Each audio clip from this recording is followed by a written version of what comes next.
Right, you've got to work out who Roddy really is, because when I asked my friend to draw these pictures, I gave her the limit of objet trouvé, which was just rocks and branches. So it is a statue. That's a clue, just in case you want to guess what it is. There's actually no prizes, but there could be points if you can work out who it is. Right, I'm going to tell you about music services. Music services sprung up in the 40s, most likely influenced by Ellen Roberts Ibbison, who's founded the Federation of Rural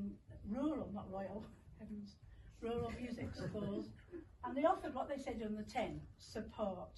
High school music teachers couldn't be expected to play all instruments to the necessary standards, so when they needed, instrumental specialist tutors were brought in, and music services also ran local orchestras and other ensembles. When I was a high school head of music, we benefited tremendously from these specialist services. But the high school closed mid-90s and I became a Perry myself. It was about that time that the balance of power started changing between the music services and the schools, especially primary schools. For a start, the word support was dropped, a bit sneaky and insidious that.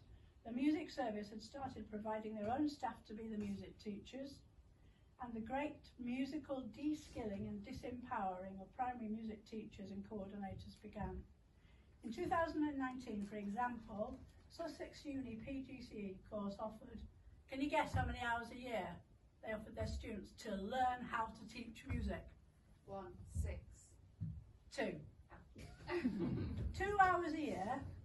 So can you imagine if you haven't ever learned to play an instrument and you have 2 hours training, how confident you're going to be when you get to school?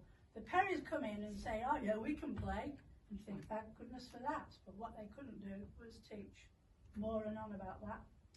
I was doing my annual workshop and talk at one Northern university and asked them how often they did music. They shouted, you're it. I thought, that's a bit depressing, isn't it? Right.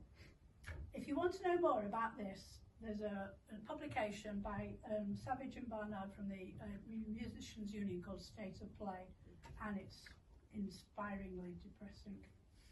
There's also the beginning of PFI, a private finance initiative, the privatisation of school buildings. With the support staff, admin, business managers and caretakers were not paid or employed by the head teacher. They were employed by the firm that built the new, inadequate, inappropriate and often insubstantial buildings. This included IT service, and if you want a technician to sort your computer out, you have to phone up the off-site manager and put in a request, and you still do. So you're looking at that technician, he said, I can't touch that until you phone up my manager and he'll let you know if it's okay.